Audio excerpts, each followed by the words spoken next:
इथे यांनी बोलवलं त्यामुळे मी आलोय। एक आध्यात्मिक साधक आहे, साधना करतोय आणि साधना करत असताना आपण जे स्पिरिच्युअल सायन्स आहे याच्यामध्ये आपण विशेष अभ्यास करत असताना आपण साधक हे म्हणून आलोय आणि यांनी गुरु मानून मला बोलवले, त्यामुळे गुरु तत्वाचा आदेश घेऊन मी इथे गुरु या तत्वानुसार गुरुचं काम आहे तिथे योग्य असं मार्गदर्शन करणं, कुठं काही चुकत असेल तर त्याला व्यवस्थित आपण त्याला जो काही विधी असेल तो यज्ञामध्ये जर कुठली चूक झाली असेल तर त्याचे दुष्परिणाम खूप होतात। जसं आपण आपल्याला आता जी पूजा आपण करतोय, सुरुवातीला आपण गणेशाची आराधना केली आहे, पूजा केली। गणेश जी देवता आहे ही बुद्धीची देवता आहे। सुरुवातीला गणेशांना त्यांनी तिथं विराजमान केले, तर का केले?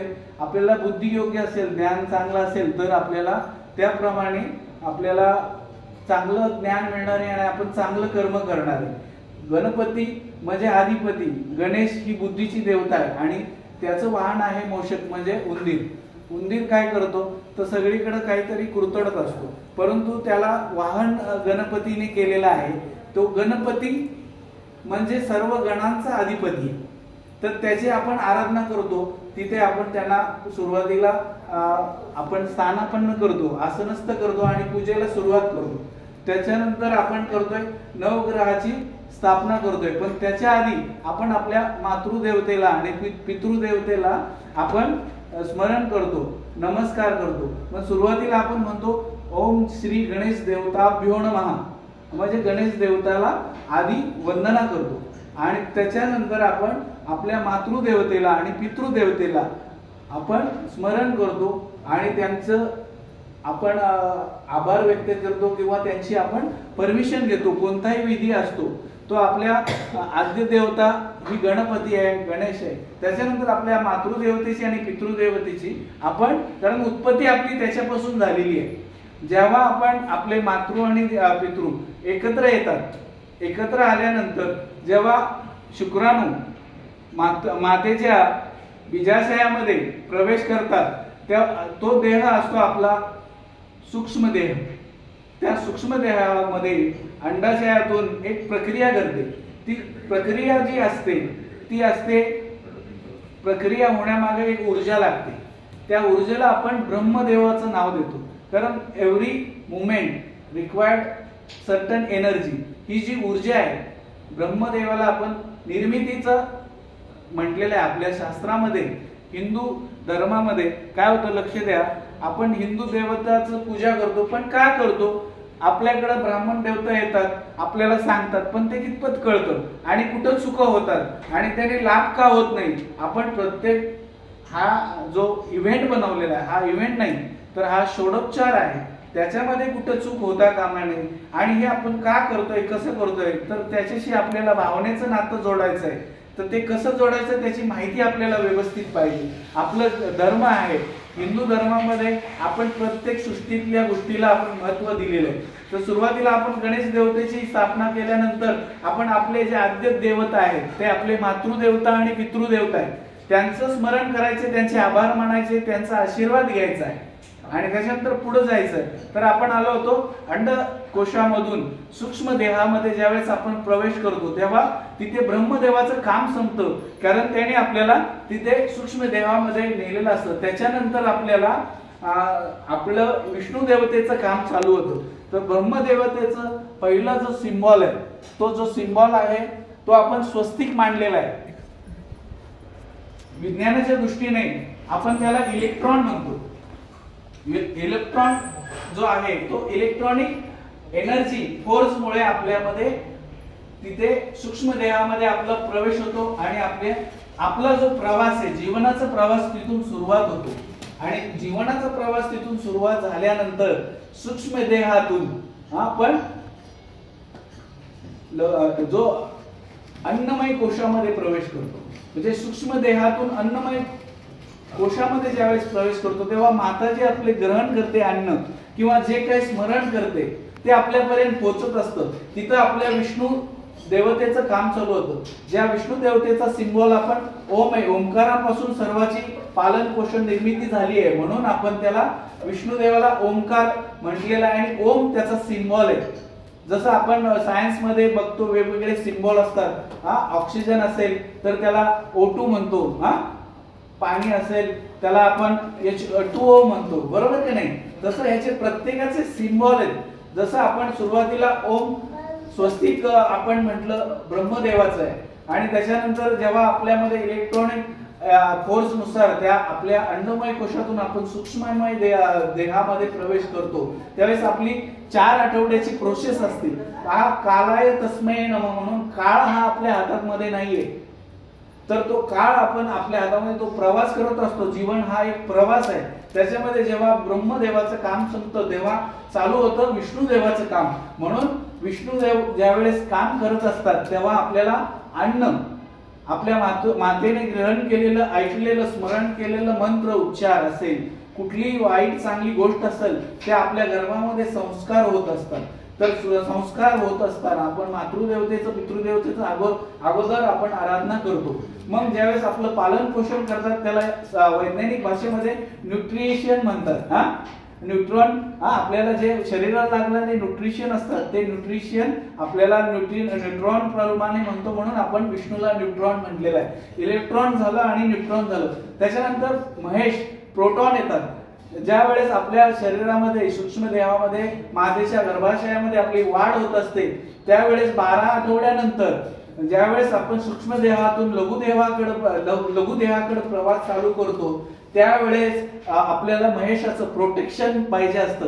त्यामुळे त्याला प्रोटॉन म्हणलेलं आहे आणि त्याच्याकडे एक त्रिशूळ आहे. आपण त्याचा सिम्बॉल जो आहे महेशाचा, महादेवाचा, शंभू महादेवाचा, रक्षकाचा, तो आहे त्रिशूळ जो आपल्याला कंठामध्ये आहे. त्यावेळेस आपला देह सूक्ष्म देहाकडे प्रवास करत असून लघु देहाकडे जातोस तेव्हा आपले 2 डोळे, आपलं 2 हात, आपले 2 पाय, पूर्ण देहाची निर्मिती होत असते. ज्यावेळेस ती निर्मिती होत असते, निर्मिती होत असताना पालन पोषण विष्णू करत असताना रक्षण हे आपले महेश आणि शंभू महादेव करतात. म्हणून दुसरी जी आपल्याकडे स्थापना केलेली असती ती केलेली असते शंभू महादेवाचे. गणेशानंतर शंभू महादेवाला आपल्याला इकडे स्मरण करायचं असतं. त्यामुळं दुसऱ्या वेळेस आपण ज्यावेळेस दुसऱ्यांदा शंभू महादेवाचं स्मरण करतो त्यावेळेस आपण त्या आद्य देवतेला स्मरण करत असतो कारण ती रक्षण करत असते. त्याचा सिम्बॉल त्रिशूळ आहे जे आपल्या कंठामध्ये विराजमान आहे. जसं आपण समुद्रामध्ये मंथन करत असताना हळूहळू विष निर्माण झालं होतं, त्याने ते धारण केलं होतं आणि आपल्या देवीने, कुलदेवीने, आद्य देवीने ते इथेच थांबवलेलं होतं. ते कंठाच्या खाली उतरून दिलं नाही आणि त्याला कंठस्थ निर्माण केलं. कंठामध्येच ते विष तिथं त्याने ठेवलेलं आहे. ते गिळलं तर सृष्टीचा नाश होईल.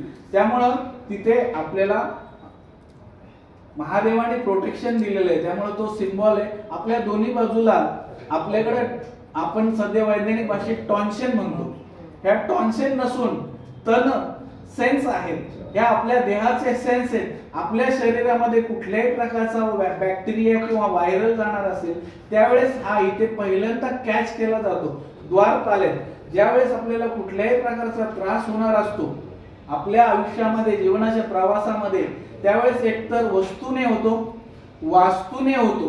वस्तू अशा प्रकारची आपण ह्याला वस्तू म्हणू शकतो. ज्यावेळेस आपण इथं आलो ही वस्तू आहे, वास्तू आहे. वास्तूने जास्त त्रास होतात, भांडणं, कोर्ट कचेरी तर जास्त होतात. त्यामुळं वस्तू आणि वास्तू ही मोठी दिलेली आहे. आपल्याकडे हे सिम्बॉल आहेत, ह्याची माहिती पाहिजे आपल्याला. आणि त्याच्यानंतर येतो गण.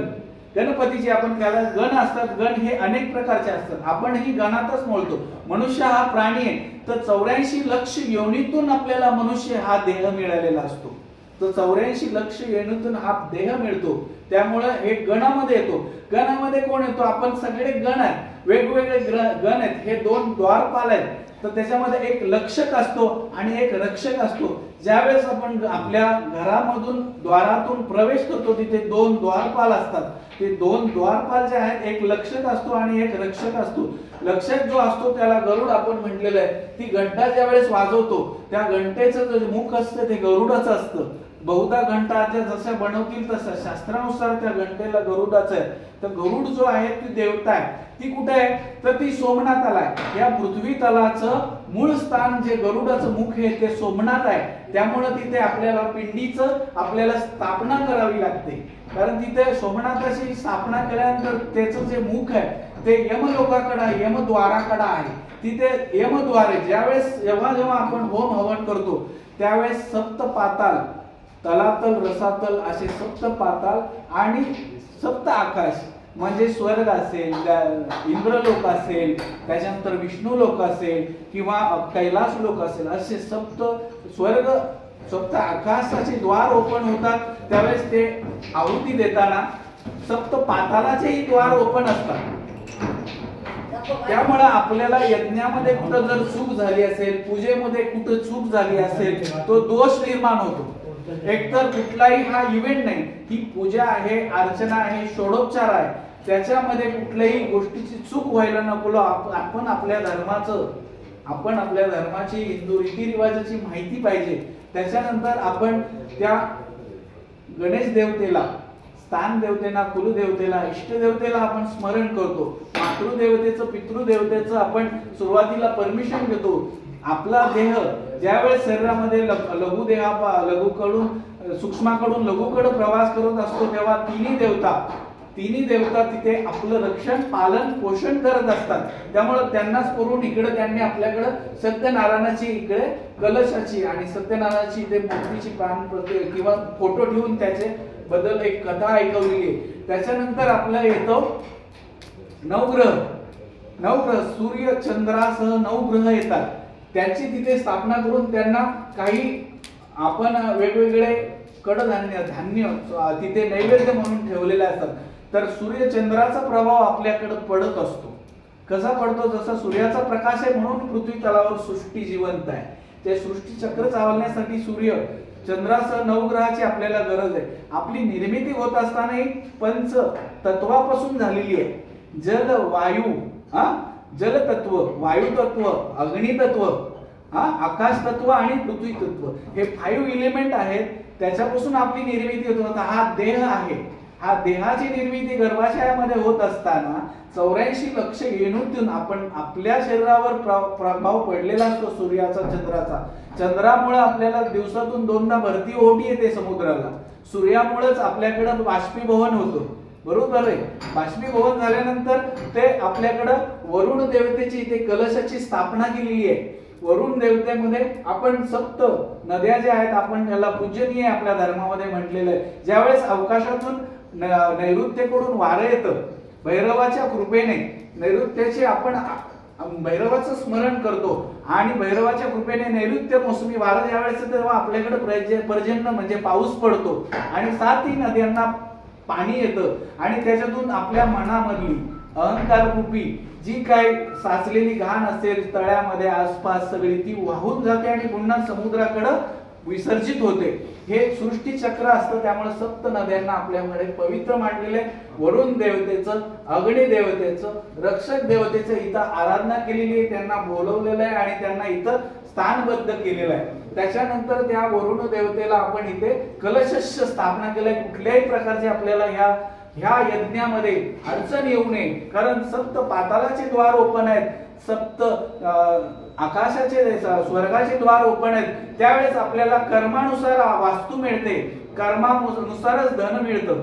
बरोबर आहे. आपण पाहताय, आपण हे धन आहे, ही वास्तू आहे आणि हे गण आहे, हे त्रिशूळ आहे जे आपल्याला गड्ढामध्ये विराजमान आहे. तर ह्या गोष्टी आपल्याला माहिती पाहिजे. आपण हा प्रचार प्रसार हे माझं गुरुतत्वाच्या आदेशानुसार मी तुम्हाला सांगत आहे.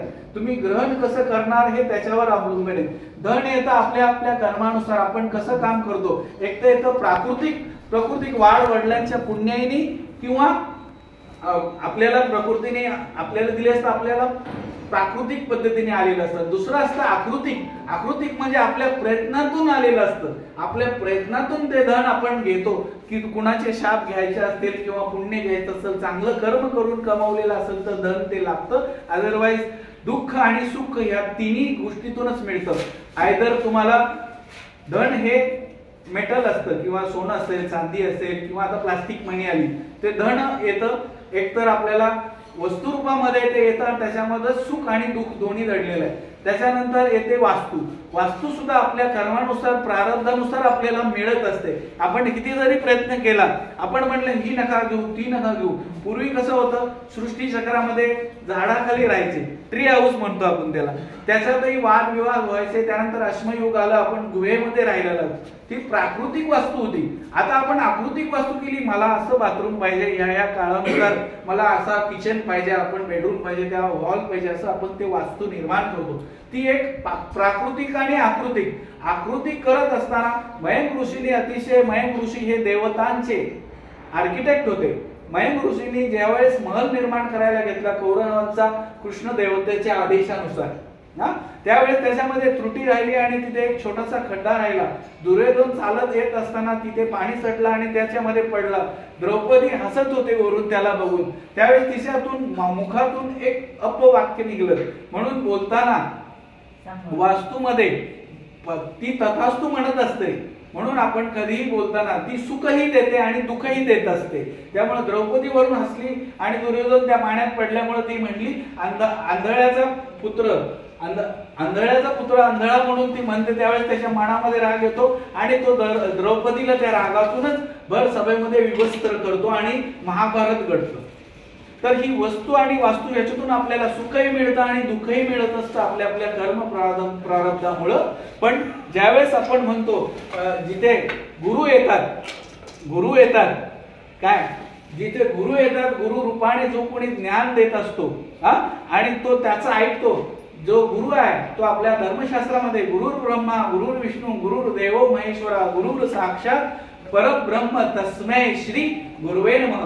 त्यामुळे गुरुंच्या आदेशानुसार आपण सद्गुरूंना बघितलं. आपल्या शरीरामध्ये अत्री नंदन बाळ, जो 3 ऋषी बनून आले होते, ब्रह्मा विष्णू महेश, अनुसयाच्या पतिव्रतेच्या मुळे त्या तिन्ही देवांना बाळ व्हावं लागलं. तसंच आपणही आहे. लहान बाळ ज्यावेळेस पोटामध्ये 24 आठवड्यांचं होतं, 36 आठवड्यांचं होतं, तो त्याचा वास चालू असतो. पहिले 12 आठवडे तो अज्ञातवासात असतो, दुसरे 12 आठवडे तो बंदिवासात असतो आणि तो ज्यावेळेस 48 आठवडे होतात त्यावेळेस तो येतो यातनावासात. प्रचंड यातना होत असतात. मग 49व्या आठवड्यामध्ये जेव्हा त्याचा प्रवास योनीतून बाहेर यायला लागतो, प्रचंड यातना होतात. त्या यातना आपल्याला जीवनामध्ये येणारच आहेत. प्रत्येकाला अज्ञातवास आलेला आहे, बंदीवास आलेला आहे आणि त्याच्यानंतर यातनाही वास येतात. तो काळ थोडा असतो पण त्याच्यामध्ये आपण विश्वास ठेवला, बाहेर आपण आलो ह्या विश्वामध्ये. बाळ हसतं आणि माणसं रडतात, म्हणजे माणसं हसतात आणि बाळ रडतं. तर प्रचंड वेदना झालेल्या असतात पण ते बाळ अज्ञानात असतं आणि ह्या लोकांना त्याला ह्या सृष्टीशी काही देणं नसतं. त्या बंदीवासातून, अज्ञातवासातून आणि यातनावासातून त्याला बाहेर यायचं असतं. त्यावेळेस तिन्ही बाळ एकत्र येतात. दत्तगुरु यावेळेस आपल्याला ते पाळणा आपण म्हणतो, अत्री नंदन, तिन्ही देव ब्रह्मा विष्णू महेश बाळ जिथे जन्माला येतात आणि त्या अनुसयाच्या पतिव्रतेच्या पायी ज्यावेळेस तिथे तिचं बालन संगोपन होतं त्यावेळेस त्या बाळाचा सुखवास होतो. त्या सुखाच्या साठी ते तिथे आलेले असतात आणि ते सुख असतं 36 आठवडे, 36 महिने. 36 महिन्यानंतर त्या बाळाला कळायला लागतं, कारण बाळ थोडंसं रडायला लागलं तरी आपण सगळे त्याचा सांभाळ करतो, कौतुक करतो. त्या बाळ लीलामध्ये आपल्याला देव दिसतात, ब्रह्मा दिसतो, विष्णू दिसतो, महेश दिसतात. त्या बाळाच्या ह्याच्यामधून आपल्याला ते सगळं दिसत असतं आणि आपण इथे त्याची मांडणी केलेली असती, नवग्रहादी देवताची, वरुण देवताची आणि विष्णूची. आणि पाण्यावर आपण तिथे आपण त्यांना विराजमान केलेलं असतं. नारायण जे आहे ते समुद्रावर विराजमान आहेत. ते सर्व सृष्टीचे पालन पोषण करतात. तिथे आपण दत्तगुरूंचं तिथे मांडणी केलेली आहे. त्याच्यानंतर आपण हे सगळं आपला प्रवास चालू होतो. मग पुन्हा आपण ज्यावेळेस गुरुकडे राहतो, लोअर केजी, अप्पर केजी, नंतर मग आपण म्हणतो शाळेमध्ये आपण त्याला लिटल काय याच्यामध्ये दाखल केले. पण पूर्वी तसं नव्हतं, गुरुकुलामध्ये दाखल करायचे. मग राजाचा जरी मुलगा असेल त्याला त्या गुरुकुलामध्ये हे सगळं वेदाचं, शास्त्राचं शिक्षण द्यायचं आणि त्याच्यानंतरच त्याला बाहेर त्याच्या कर्मासाठी, प्रारब्धासाठी आणि यश मिळण्यासाठी सोडलं जायचं. पण इथे कुठे जर चूक झाली, आपल्याला जर आपले यज्ञ, वैकल्प, षोडोपचार, धर्म, कार्य माहीत नसेल आणि चूक जर झाली असेल तर आपल्याला त्याचा त्रास होतो. मग आपल्याला योनी असतात, 84 लक्ष योनीमध्ये फिरावं लागतं. आपण त्या योनीतूनच आलेलो असतो. मग ती योनी कोणती असू शकते? भूत, पिशाच, यक्ष, यक्षिणी, त्याच्यानंतर खलीस असेल, वेताळ असेल, अशा अनेक योनीतून प्रवास करत किडा, मुंगी, वेगवेगळ्या प्राण्यानुसार आपण इथपर्यंत आलेला असतो. मनुष्य देहामध्ये आपल्याला पंच ज्ञानेंद्रिय दिलेले आहेत, पंच प्राण दिलेले आहेत. त्यामुळे आपण ज्यावेळेस नैवेद्य दाखवतो, नैवेद्य ठेवतो, तेव्हा म्हणतो प्राणाय स्वाहा, उदानाय स्वाहा, समानाय स्वाहा. म्हणजे असे आपले सगळे पंच प्राणाला की आपण श्वास देतो, वास देतो. तसंच आपल्याला तो वनवास असतो. ज्या वेळेस आपण ऋषीमुनींना गुरुकुलामध्ये जातो, तो वनवास असतो. 5 प्रकारचे वास आपल्याला मिळतात. त्याच्यामध्ये पंच प्राण येतात. तिथे आपल्याला लाकड तोडायला लावतात. सुदामा आणि कृष्ण जेव्हा एकत्रच राहतात, एक असतो राजा, कृष्ण हा राजा आहे आणि सुदामा हा प्रजा आहे, तरी सुद्धा ते एकत्रच तिथं लाकडं तोडायला जातात, गाई म्हशी ओवाळायला जातात, तिथे सारवण करावं लागतं, सगळी सेवा करावी लागते. तिथे अहंकार नष्ट होतो. ज्यावेळेस तुम्ही बोलवत्या गुरुला, कोणत्या गुरुरूपी आलेला गुरु, त्यावेळेस तुमच्याकडचे षडरूपी विकार दूर होऊन तुमच्यातला अहंकार कमी झालेला असतो. तेव्हा तुम्ही कुणाला तरी गुरु मानता. गुरु मानणे ही आपली पहिली पायरी अध्यात्माकडे वळायची. तर ज्यावेळेस गुरु मार्गदर्शन करतात, तो गुरु तत्व एकच असतात. ग्रहण करण्याची क्षमता तुमची कशी आहे? तर दिवसेंदिवस आपण अध्यात्मामध्ये, ध्यानामध्ये, साधनेमध्ये जास्त काळ घालवता, त्यावेळेस आपले षडविकार, काम, क्रोध, लोभ, मोह, मेत्सर हे कमी होतात. पण आपण सुरुवातीला कोणाला गुरु मानला असेल, गुरु म्हणून बोलवलं असेल, तर त्याचं कर्तव्य या सगळ्या गोष्टीची जाणीव करून देणं. आणि हे ग्रहण करताना ही जी वास्तू आहे, ही ग्रहण करताना सगळे आता इथे आजूबाजूला आहेत. भैरवाला आपण स्मरण केलेलं आहे, गणेशाला स्मरण केले, नवग्रहाला स्मरण केले, सप्त नद्यांना स्मरण केले, वरुण देवतेला, रक्षक देवतेला स्मरण केलेलं आहे. ते कुठं आहेत हेही सांगितलंय. गुगलवर तुम्ही सर्च करू शकता. गरुड देवतेचं मुख तुम्हाला तिथे स्पष्ट दिसेल गुगल मॅपवर, जे स्पष्ट यमलोकाकडे, यमद्वाराकडे पाहत आहे. आणि त्या डोळ्याला बर्ड आय आपण म्हणतो, तो जसं गरुड कितीही उंच आकाशात असेल, गुरु कितीही लांब असेल, तर त्याचं लक्ष त्या आपल्या पिल्लाकडे असतं आणि तो क्षणाला तिथे पोहोचतो. जर तिथे संकट जाणवलं आपल्या पिल्लाला, तसं गुरु आपल्या शिष्याला कुठेही कसलंही संकट असेल जाणवलं, तर त्याला अगोदर गुरु तत्वाला त्वरित कळतं आणि तो क्षणामध्ये डोळे झाकले की त्याला जाणवतं. त्यामुळे आपण गुरु ब्रह्मा, गुरु विष्णू आणि गुरु महेश आपण असं संबोधलेलं आपल्याला शास्त्रामध्ये. आणि तो यक्षक आणि रक्षक असे 2 द्वारपाल आपल्या द्वारामध्ये आपण इथे प्रस्थापित केलेले आहेत. सांगितलंय त्यांना ते रक्षक देवता आहेत, ते रक्षक देवता आहेत. लक्ष त्यांचं आहे, कारण लांबून आपले जसं देशाची रक्षा करताना आपलं IT सेल असेल किंवा गुप्तचर खातं असेल, संकट आल्यावरच फौजींनी आपल्या सीमेवर गोळ्या झाडायच्या का? तर नाही. संकट येण्याच्या अगोदर कुठलं षडयंत्र कोण रचत असेल, हे तर शत्रू असतील, ते जर कुठं एक काही प्रकारचं षडयंत्र रचत असतील, तर त्या लक्षकाला, त्या गुप्तचर खात्याला, त्या गुरुच्या त्या चक्षुला, ज्ञान चक्षुला तिथे जाणीव होते आणि तेव्हा तिथून तो सावध करतो. जो गुरुच्या मार्गावर चालतो त्याला कसलंही संकट येणार नाही आणि तो संकट जरी आलं तर त्याच्यातून पार होणार आहे. त्यामुळे आपण इकडे आपण गुरुची स्थापना करतो, गुरुला आवाहन करतो, बोलवतो. त्यामुळे जी आहुती देतो त्याच्यामध्ये, या यज्ञामध्ये, या पूजेमध्ये कसल्याही प्रकारची चूक व्हायला नको. त्याच्यानंतर आपले येतात मातृक देवता आणि पितृक देवता आणि दश दिशा पालक. 8 दिशा आहेत, 4 प्रमुख आहेत, उपप्रमुख आहेत, आकाश आणि पाताळ, अशा 4 पालक देवता आहेत. त्या दशदिशा पालकांना आपण स्मरायचंय. ते आपल्या आजूबाजूला आपलं संरक्षण करत असतात. जसे या घराच्या भिंती आपलं संरक्षण करत असतात, त्या दशदिशा पालक आपलं संरक्षण करत असतात. त्याला ओझोन म्हणतो. ओझोन मधून जर आपल्या ऑक्सिजनच्या लिमिट मध्ये किंवा आपल्या पृथ्वीच्या लिमिट मध्ये जर कुठल्याही प्रकारचा वायू दुसरा आला ऑक्सिजन व्यतिरिक्त, तर आपली सृष्टी 2 मिनिटांमध्ये नष्ट होऊ शकते. जीवन या सृष्टीवरचं कालचक्र, जीवनचक्र नष्ट होऊ शकतं. म्हणून हे दश दिशा पालकांना आपण आवाहन करायचं आणि त्यांना स्मरण करायचंय, त्यांना प्रार्थना करायची. गणेश देवताभ्यो नमः, स्थान देवताभ्यो नमः, कुल देवताभ्यो नमः, इष्ट देवतेला नंतर आपण इष्ट देवताभ्यो म्हणून त्यांना स्मरण करायचे. आपली जी इष्ट देवता असेल त्यांना स्मरण करायचंय. त्यानंतर कुलदेवतेला आपण स्मरण करायचंय. मातृक आणि पितृक देवता, कुलदेवता आणि कुलदेवी यांना वर्षातून एकदा तरी आपण जायचं असतं. त्या आपल्या स्थान देवता म्हणजे जिथे जिथे आपले स्थान असेल, जिथे आपलं वास्तव्य झालेलं असेल त्या देवतेला, तिथल्या स्थानिक देवतेला, वास्तुदेवतेला, कुलदेवतेला, इष्टदेवतेला आपण स्मरायचं आणि त्यांचा आपण एक मान ठेवायचा. त्यामुळे आपण इथे ब्लाऊज पीस असेल, कुठलं साडी असेल, चोळी असेल ती ठेवायची आहे आणि त्यांना स्मरण करून जे काही आपण दान दक्षिणा तिथे ठेवायची ती ठेवायची आणि त्यांना हा जो मान दिलाय तो स्मरण करायचा आणि चूक भूल माफ करायची. त्यांना आपण मी यथा ज्ञानेन यथा बुद्धी यथा ज्ञानेन आणि यथा शक्ती, माझ्या शक्तीनुसार माझ्या ज्ञानानुसार मी इथं तुम्हाला इथं फळ ठेवलंय, नैवेद्य ठेवलंय आणि हे तुम्ही गोड मानून घ्यायचंय आणि आमच्या ह्या वास्तूला आम्ही ग्रहण करत आहोत. तर ह्या सर्व देवतांना आपण आवाहन करायचं आणि स्मरण करायचंय आणि आपण त्याच्यानंतर आपल्या कुलदेवतेनंतर, इष्टदेवतेनंतर, सर्व देवतेनंतर आपण ह्यांना आभार मानायचे. आपल्याला जो समर्पण भाव असायला पाहिजे तो समर्पण भाव येऊन त्या समर्पण भावाने झालेली पूजा तुम्ही मान्य करावी.